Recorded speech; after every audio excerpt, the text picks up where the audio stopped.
তবে ফাইনালি দেখা যাচ্ছে যে বন্ধুরা পাকিস্তান দল 2-3 ফেব্রুয়ারির ভিতরে কিন্তু শ্রীলঙ্কাতে পৌঁছে যাবে টি-20 ওয়ার্ল্ড কাপ খেলার জন্য।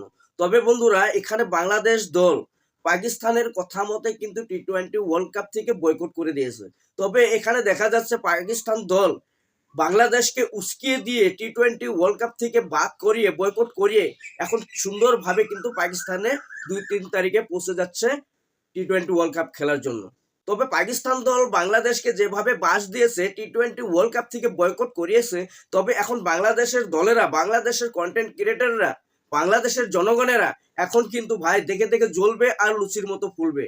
কারণটা হচ্ছে বন্ধুরা, পাকিস্তান দল এখন খুব সুন্দরভাবে কিন্তু টি-20 বিশ্বকাপ খেলতে চলেছে। পাকিস্তান দল কখনোই কিন্তু টি-20 বিশ্বকাপকে বয়কট করবে না। কারণটা হচ্ছে টি-20 বিশ্বকাপ যদি বয়কট করে তাহলে কিন্তু কমসে কম 500 কোটি টাকার লোকসান হতে চলেছিল পাকিস্তান দলের। আর সেটা কিন্তু কখনোই চায়নি পাকিস্তান দল যে আমাদের 500 কোটি টাকা লস হোক। কারণ এদিকে বাংলাদেশ যদিও এখানে টি-20 বিশ্বকাপকে বয়কট করে 500 কোটি টাকা লস করেছে, এটা শুধু পাকিস্তানের জন্য কিন্তু হয়েছে। পাকিস্তান দল যদি না বলতো, পাকিস্তানেরা যদি না বলতো বাংলাদেশকে যে তোমরা টি-20 বিশ্বকাপ না খেললে আমরাও খেলবো না, তাহলে কিন্তু বাংলাদেশ দল অবশ্যই কিন্তু টি-20 বিশ্বকাপকে বয়কট না করে আজ বাংলাদেশ দলও কিন্তু টি-20 বিশ্বকাপটা খেলতে আসতো আমাদের ইন্ডিয়াতেই। তবে বন্ধুরা এখানে দেখা যাচ্ছে যে বাংলাদেশ শুধু অন্যের কথায় উঠে আর বসে, তাদের নিজের বুদ্ধি বলে কোনো একটা বিবেক তাদের কিন্তু নেই।